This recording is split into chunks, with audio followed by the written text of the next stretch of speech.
سورۃ النساء کا ہمارا سبق جاری ہے۔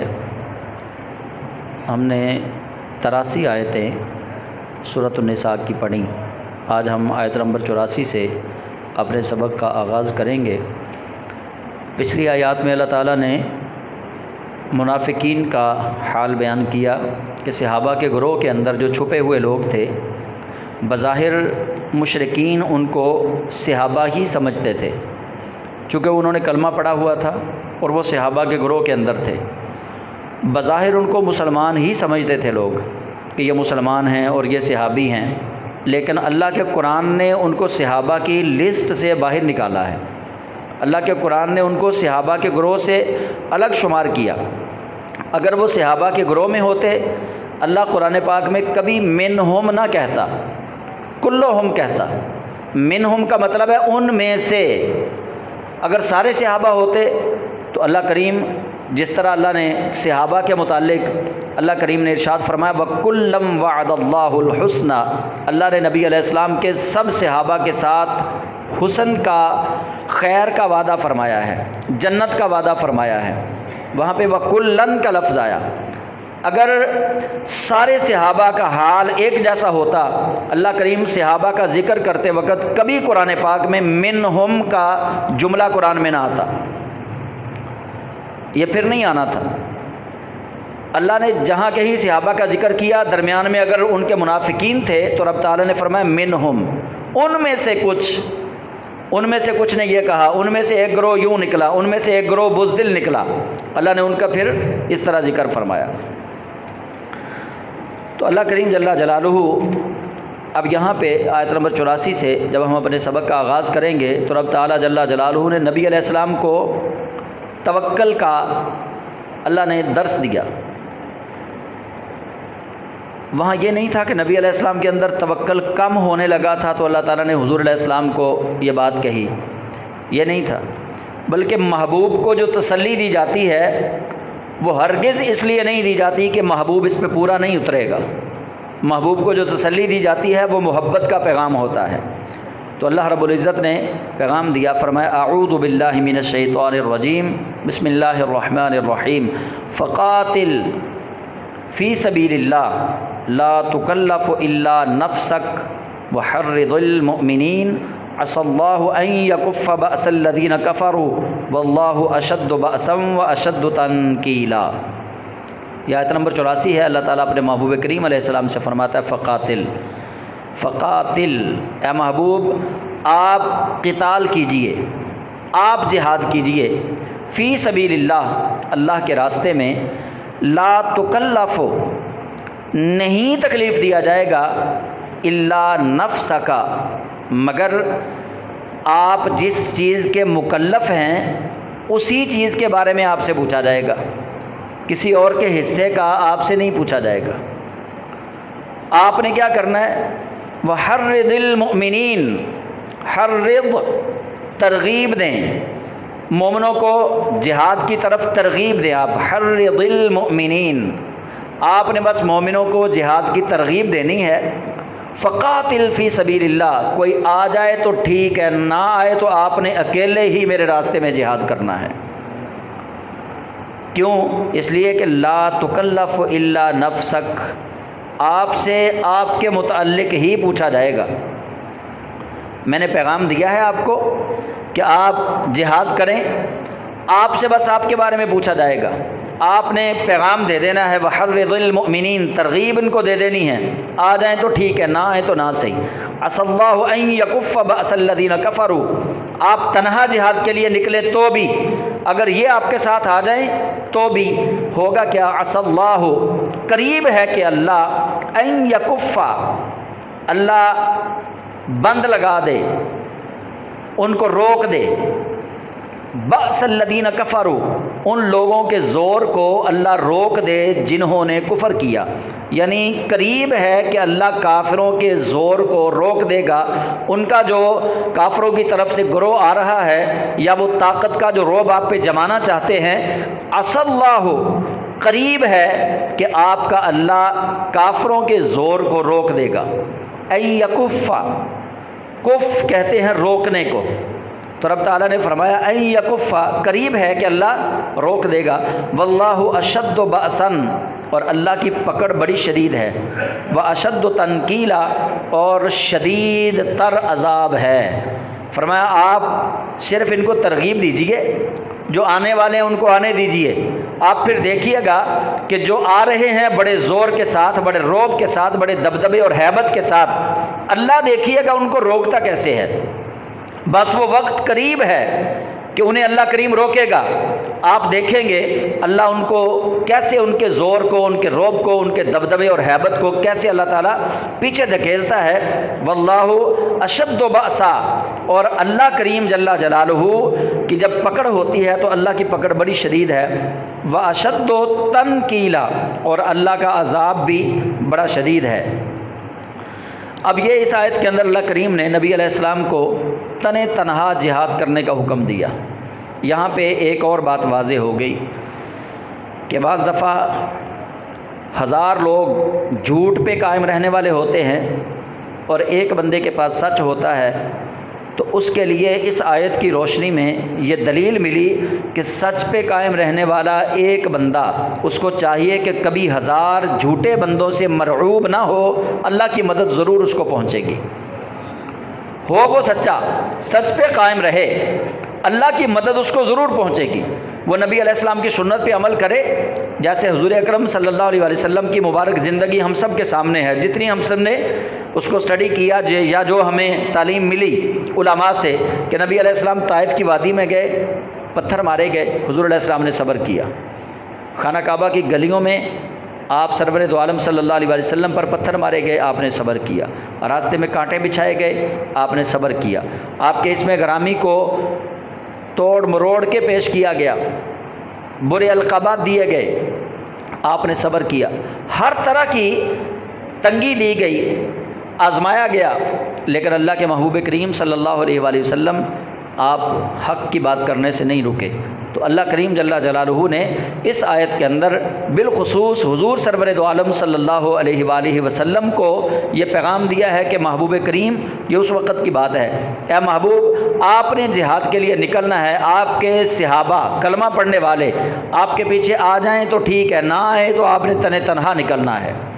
عسى اللہ ان یکف بأس الذین کفروا، پھر ہوگا کیا جب آپ نکلیں گے تو ان قریب اللہ کی مدد بھی آ جائے گی، اللہ کافروں کا رعب ختم کر دے گا، کافروں کا زور اللہ کریم توڑ دے گا۔ اور اگلی آیت جو ہے آیت نمبر 85، اس کے اندر سفارشی لوگوں کی بابت اللہ تعالیٰ نے ہمیں تعلیم دی ہے۔ رب تعالیٰ فرماتا ہے من یشفع شفاعتا حسنہ، جو کوئی سفارش کرے گا اچھی سفارش، شفاعت جو ہے نا، شفاعت کا معنی ہے سفارش۔ اللہ فرماتا ہے من یشفع، جو کوئی سفارش کرے گا شفاعتا حسنتا، اچھی سفارش، یکن لہ نصیب منہا، اس کو اچھی سفارش کے حصے میں سے دیا جائے گا۔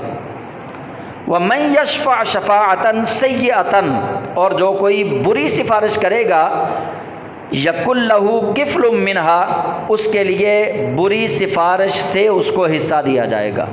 یعنی اس کا مطلب آیت کا یہ ہے کہ کبھی کوئی انسان کسی برے شخص کی برے کام کے لیے سفارش نہ کرے، یا برے شخص کی کسی اچھے کام پہ ڈیوٹی لگانے کے لیے سفارش نہ کرے۔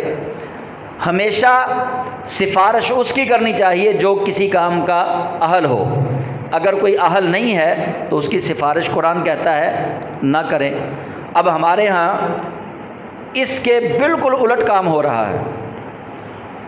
جو نوجوان پڑھے لکھے میرٹ پہ آتے ہیں وہ بیچارے دیکھتے رہ جاتے ہیں، پیسہ چلتا ہے، اور جو میرٹ پہ نہیں آتے، جو اہل نہیں ہوتے، وہ نوکری لے کے وہاں بیٹھ جاتے ہیں، اور پھر سفارش جب غلط ہوگی، پھر جب وہ کرسی پہ بیٹھیں گے، پھر وہ قوانین کی دھجیاں اڑائیں گے، پھر کوئی قوانین کی پاسداری کرنے والا نہیں ہوگا۔ تو یہی کچھ ہمارے ملک میں ہو رہا ہے۔ آپ ایک چوکی دار سے دیکھ لیں کہ پچھلے جو حکومت کا ٹینور تھا اس کے اندر ہمارے گوجرا سے ایک وزیر صاحب تھے، تو وہ وزیر صاحب نے یہ چوتھے درجے کا جو چوکی دار ہوتا ہے نا یا مالی، پٹواری دوسرا اس کے اندر اسکول کے اندر مالی 8 لاکھ روپے لے کر یہ چوتھے درجے کے لوگوں کو بھرتی کیا گیا۔ جب ایسا کلچر ہم ایک چھوٹے درجے کے بندے سے شروع کریں گے تو پھر ہم توقع رکھیں گے کہ جس چوکیدار کو ہم نے رکھا ہے وہ ہمارے گھر کی حفاظت کرے گا۔ جب وہ پیسے دے کے آیا ہے تو ظاہر سی بات ہے وہ اپنے پیسے پورے بھی کرے گا۔ اسی طرح سارے محکموں کا بیڑا ہمارے ہاں غرق کر دیا گیا کہ سفارشی کلچر جو ہے اس نے میرٹ کا قتل عام کیا، جو لوگ اہل ہیں ان کو ان کی سیٹیں نہ دی گئی۔ تو اللہ کریم جل جلالہ نے واضح طور پہ قرآن کریم میں یہ منع فرمایا ہے۔ ہمارے ہاں تو جج بھی جو ہیں ان کو سینیرٹی بیس پہ نہیں لگایا جاتا، ان کو بھی سفارش کے بیس پہ ہی لگایا جاتا ہے۔ جو جس کو اچھا لگتا ہے، جس حکومت کو، وہ جناب اٹھا کے اس کو اوپر لے آتے ہیں۔ تو اللہ کریم نے ایسے کام سے منع فرمایا۔ رب فرماتا ہے من یشفع شفاعۃ حسنۃ یکن لہ نصیب منہا۔ اور جس طرح اس آیت کے اندر ہے نا، اسی طرح صحیح مسلم کے اندر ایک روایت موجود ہے کہ نبی پاک صاحب الولاق صلی اللہ علیہ وسلم نے فرمایا کہ تم میں سے جو کوئی شخص اسلام کے اندر اچھا کام شروع کرے گا اور جتنے لوگ اس اچھے کام پر چلیں گے، جس نے اچھا کام شروع کیا تھا ایک تو وہ ہو گیا، اور 1000 بندہ اس کے اچھے کام کے پیچھے چلا، نبی علیہ السلام فرماتے ہیں جتنا ثواب اس کام پہ چلنے والوں کو اللہ دے گا اتنا ہی ثواب اللہ اس نیک کام شروع کرنے والے کو عطا فرمائے گا۔ اور جو کوئی اسلام کے اندر برا طریقہ راج کرے، حضور علیہ السلام فرماتے ہیں جتنے لوگ اس برے طریقے پر چلیں گے جتنا ان سب کو گناہ اللہ دے گا، ان سب کے برابر جس نے برا طریقہ نکالا تھا اللہ اس کو گناہ عطا فرمائے گا۔ اسی آیت کی بالکل تشریح ہے وہ حدیث کہ رب تعالیٰ جل جلالہ فرماتا ہے من یشفع شفاعۃ حسنۃ یکن لہ نصیب منہا۔ جو کوئی تم میں سے اچھی سفارش کرے گا اس کو اچھی سفارش سے حصہ دیا جائے گا، اور جو کوئی بری سفارش کرے گا اس کو اس سے برا حصہ دیا جائے گا۔ اگر آپ کی سفارش سے کوئی افسر بنا ہے اور وہ اللہ کی مخلوق کی بھلائی سچے دل سے کر رہا ہے، اللہ کے قوانین کو فالو کر رہا ہے، اپنے قانون کی پاسداری کر رہا ہے، اچھے کام کر رہا ہے، اور سفارش اس کی آپ نے کی تھی، جتنی نیکیاں وہ کرے گا آپ کا حصہ اس کی ہر نیکی کے اندر اللہ کریم رکھے گا۔ اور اگر آپ نے کسی کی سفارش غلط کر دی اور وہ بندہ سیٹ پہ بیٹھ گیا، اب جتنے وہ غلط کام کرے گا، جتنے لوگوں کا وہ خرابہ کرے گا، جتنے لوگوں کا حق تلف کرے گا، جتنا اس کو گناہ ملے گا اتنا ہی سفارش کرنے والے کو بھی گناہ ملے گا۔ اور نبی پاک صاحب الولاق صلی اللہ علیہ وآلہ وسلم آپ کا فرمان سن لیجئے۔ حضور سید عالم علیہ السلام نے ارشاد فرمایا الدال علی الخیر کفاعلہ، نیکی کی طرف لگانے والا نیکی کرنے والے کی طرح ہے۔ نیکی کی طرف لگانے والا، الدال نیکی کی طرف راستہ دینے والا، علی الخیر کفاعلہ نیکی کی طرف راستہ دکھانے والا، نیکی پہ چلانے والا نیکی کرنے والے کی طرح ہے۔ جس طرح نبی کریم علیہ السلام نے ارشاد فرمایا، حدیث پاک کا مفہوم ہے، فرمایا جب کوئی شخص کسی بندہ مومن کو روزہ افطار کرواتا ہے تو اللہ کریم جل جلالہ اس کے روزے کا ثواب اس کو بھی عطا فرماتا ہے، اور جس نے افطاری کروائی اللہ افطاری کروانے والے کو بھی روزے دار کے برابر ثواب عطا فرماتا ہے۔ یعنی الدال علی الخیر کفاعلہ، نیکی کی طرف چلانے والا نیکی کرنے والے کی طرح ہے۔ اور اللہ کریم جل جلالہ فرماتا ہے وکان اللہ علی کل شیء مقیتا، اور اللہ ہر چیز پر طاقت و قدرت رکھنے والا ہے۔ اللہ کے بس سے کوئی باہر نہیں۔ تم کسی کی ناجائز سفارش کر کے اس کو مسند صدارت پہ بٹھا تو سکتے ہو، لیکن اللہ فرماتا ہے قدرت تو میرے پاس ہے نا۔ تم کسی برے بندے کو کرسی پہ تو بٹھا سکتے ہو، لیکن رب تعالیٰ آخر میں پیغام دے رہا وکان اللہ علی کل شیء مقیتا، ہر چیز پہ قوت جو بھاری ہے وہ تو اللہ کی ہے، ہر چیز پہ پہرا تو اللہ کا ہے، اللہ کی کسٹڈی سے تو کچھ بھی باہر نہیں۔ تو رب تعالیٰ جل جلالہ اپنے بندوں کو سمجھا رہا ہے۔ اور اگلی آیت میں، آیت نمبر 86 سورہ نساء کی، اس کے اندر ہم جو ایک دوسرے کے ساتھ سلام لیتے ہیں، اس سلام لینے کے بارے میں قرآن پاک کے اندر واضح طور پر تعلیم دی گئی۔ وہ کیا ہے؟ وَإِذَا حُيِّيتُمْ، جب تم کسی کو سلام کرو، تحیت پیش کرو، جیسے ہم التحیات پڑھتے ہیں نا، وہ بھی تحیت ہے، وہ اللہ کے ساتھ سلام ہے۔ وہ اللہ کی بارگاہ میں عاجزی اور انکساری کے ساتھ سلام ہم پیش کر رہے ہیں۔ تو قرآن کریم نے اسی پیرائے میں ارشاد فرمایا وَإِذَا حُيِّيتُمْ، اور جب تمہیں سلام کہا جائے، بِتَحِيَّةٍ، سلام کے لفظ کے ساتھ، کسی اچھے لفظ کے ساتھ، فَحَيُّوا بِأَحْسَنَ مِنْهَا أَوْ رُدُّوهَا، جب تمہیں کوئی سلام کہے تو قرآن کیا کہتا ہے؟ فَحَيُّوا بِأَحْسَنَ مِنْهَا، تو اس سے خوبصورت لفظ کے ساتھ تم اس کے سلام کا جواب دو۔ اس نے کہا السلام علیکم، آپ کے لیے حکم ہے کہ آپ کہیں وعلیکم السلام ورحمۃ اللہ۔ اگر سلام کہنے والے نے کہا السلام علیکم ورحمۃ اللہ، آپ پر کیا ہے؟ وعلیکم السلام ورحمۃ اللہ وبرکاتہ، اور ایک روایت کے اندر ومغفرتہ کے الفاظ بھی موجود ہیں۔ تو جو آپ سے سلام لیتا ہے آپ اس کو اچھے لفظوں کے ساتھ سلام کا جواب دیں، فحیوا بأحسن منها، احسن انداز میں اس کے سلام کا جواب دیں، او ردوها، یا اس نے جس لفظ کے ساتھ آپ کو سلام کیا ہے وہی لفظ اس کو لوٹا دیں۔ اس نے کہا السلام علیکم، آپ بھی کہہ دیں وعلیکم السلام۔ اس نے کہا السلام علیکم، آپ بھی کہہ دیں السلام علیکم، ٹھیک ہے۔ لیکن ہمیں تعلیم کیا دی گئی؟ فحیوا بأحسن منها، پہلی بات یہ ہے کہ اس سے بہتر انداز میں اس کو سلام کا جواب دو۔ وہ تمہارے لیے جس نیک تمنا کا ارادہ کر رہا ہے اس سے بہترین، اس سے نیک تمنا تم اس کے لیے رکھو۔ ہم ایسے معاشرے میں بستے ہیں کہ ہمیں بچپن سے پڑھایا ہی جاتا ہے کہ پت اٹ دا جواب پتھر دا جواب اٹ نال دینا تے اٹ دا جواب پتھر نال دینا، ہمیں یہ پڑھایا جاتا ہے۔ یہ ہمارے انانیت کے کلچر نے، چونکہ برصغیر پاک و ہند میں رہنے والے لوگ جو ہیں، کوئی ہندوؤں سے کوئی سکھوں سے مطلب مسلمان ہوا، یا کسی کو ان کا رہن سہن جو ہے وہ ان کے رہن سہن میں رہا، تو اثر تو ہم پہ ہے۔ ہم اینٹ کا جواب پتھر سے سکھاتے ہیں، اینٹ کا جواب پھول سے ہم نہیں سکھاتے۔ اینٹ کا جواب جو رسول اکرم صلی اللہ علیہ وسلم نے پتھر کا جواب دعا سے دیا ہے وہ ہم اپنے بچے کو کبھی نہیں سکھائیں گے۔ اس طرف ہم نہیں آ سکتے، کیوں؟ ہماری مجبوری ہے۔ مجبوری کیا ہے؟ مجبوری یہ ہے کہ ہم شریعت سے دور ہیں اور ہم نے اپنے جسموں پہ، اپنے ذہنوں پہ شریعت کو نافذ نہیں کیا، تو اس لیے پھر ہم مجبور ہو گئے اس کلچر کے ہاتھوں، اور اس کلچر کو ہم نے یوں اپنایا کہ ہم اپنے چھوٹے سے بچے کو یہ تعلیم دیتے ہیں۔ کوئی ہوگا اللہ کا نیک بندہ جو اپنے بچے کو کہتا ہوگا کہ بیٹا اگر کوئی تم سے لڑے تو تم نے کچھ نہیں کہنا، تم گھر آ جانا چپ کر کے۔ چند لوگ ہوں گے ایسے اللہ کے نیک بندے، لیکن عمومی طور پہ ہم اپنے بچوں کو اینٹ کا جواب پتھر سے دینے کی ترغیب دیتے ہیں۔ تو اسلام کیا کہتا ہے؟ قرآن کیا کہتا ہے؟ قرآن کہتا ہے کہ نہیں، اگر تمہیں کوئی اچھا ایک لفظ کہے تو تم پہ کیا ہے؟ تم اس سے بہترین اچھا لفظ اس کو واپس لوٹاؤ۔ وَإِذَا حُيِّيتُمْ بِتَحِيَّةٍ، اگر کوئی تم پہ سلام بھیجے تم بھی اس پہ سلام بھیجو، فَحَيُّوا بِأَحْسَنَ مِنْهَا، اس سے بھی احسن انداز میں اس پر سلام بھیجو، اَوْ رُدُّوهَا، اگر اس سے احسن انداز میں تم سلام نہیں نہ بھیج سکتے تو قرآن کہتا ہے کم از کم اس کا بھیجا ہوا لفظ ہی اس کو واپس لوٹا دو۔ اور یہاں پہ ایک اور مسئلہ بھی سن لیں، کفار و مشرکین، چونکہ السلام علیکم سلامتی کی دعا ہے،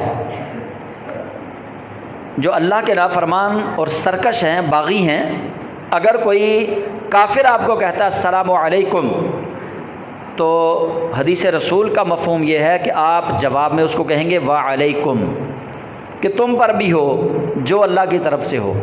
اگر اللہ تم پہ سلامتی کرنا چاہتا ہے اللہ تم پہ سلامتی کرے، اگر اللہ تم پہ اپنا عذاب بھیجنا چاہتا ہے تو اللہ تم پہ اپنا عذاب بھیجے۔ ہمارے لیے کہ ہم اس کو کہیں وعلیکم، بس اتنا کہیں۔ اس میں علماء نے اختلاف بھی کیا ہے کہ اگر عیسائی آپ کو کہتا ہے السلام علیکم، آپ بھی جواباً اس کو وعلیکم السلام کہہ سکتے ہیں، لیکن کس نیت کے ساتھ؟ کہ اللہ کی اس پہ سلامتی ہے تو یہ دنیا کے اندر صحیح سلامت پھر رہا ہے، اس نیت کے ساتھ۔ لیکن جو حدیث رسول میں ہمیں کہا گیا وہ سبق یہ ہے کہ ہم اجتناب کریں۔ مغفرت بھی، کسی مغفرت کی دعا سے بھی منع کیا گیا ہے کسی غیر مسلم کی مغفرت کی دعا سے بھی منع کیا گیا ہے۔ کبھی ایسا ہوتا ہے کہ ہمارے محلے میں کوئی عیسائی یا دیگر کوئی غیر مسلم رہتا ہے۔ اچھا، غیر مسلم کون ہے؟ غیر مسلم وہ ہے جس نے کلمہ نہیں پڑھا، جو اسلام کے اندر داخل ہی نہیں ہوا، وہ غیر مسلم ہے۔ قادیانی غیر مسلم نہیں ہے، قادیانی غدار ہے۔ مرزئی جو ہے وہ غدار ہے اسلام کا، اس کو مرتد کہتے ہیں۔ جو اسلام میں آئے، کلمہ بھی پڑھے، لیکن نبی آخر الزمان صلی اللہ علیہ وسلم کا منکر ہو، اس کو مرتد کہتے ہیں، جو اسلام کے اندر آ کے بغاوت کرے۔ قادیانی غیر مسلم نہیں ہے، قادیانی مرتد ہے، اس کے لیے حکم اور ہے۔ میں ان کافروں کی بات کر رہا ہوں جنہیں ہم عیسائی کہتے ہیں، ہندو کہتے ہیں، سکھ کہتے ہیں، یہودی کہتے ہیں۔ اگر وہ السلام علیکم کہتے ہیں تو جواب میں ہم وعلیکم کہیں گے کہ تم پر بھی ہو، جو اللہ کرے وہ تم پر بھی ہو، اللہ کی طرف سے جو بھی ہے۔ اور مجلس کے آداب میں سے یہ ہے کہ جب آپ مجلس میں آئیں تو آنے والا بندہ اس نے کہا السلام علیکم، مجلس میں سے اگر کسی ایک نے جواب دے دیا تو ساری مجلس کی طرف سے ہو گیا۔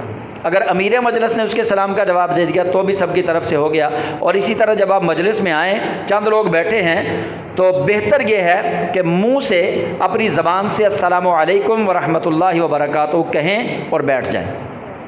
آپ جب سب سے مصافحہ کریں گے تو مجلس کے آداب کے خلاف ہے۔ ہاں، ایک علماء نے وہاں پہ اجازت دی ہے کہ اگر کوئی امیر مجلس ہے، مجلس کا امیر ہے، تو ساری مجلس کو السلام علیکم ورحمۃ اللہ کہہ دیں اور جو امیر مجلس ہے اس کے ساتھ مصافحہ کر لیں، بس ہو جائے گا۔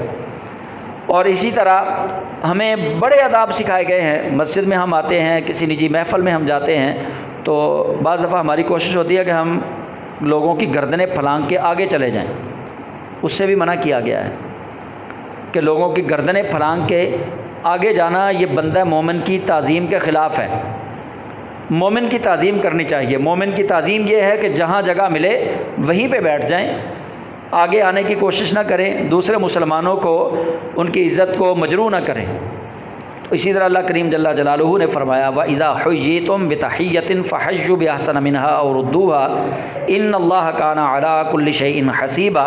اللہ کریم فرماتا ہے کہ بے شک اللہ ہر چیز کا حساب لینے والا ہے۔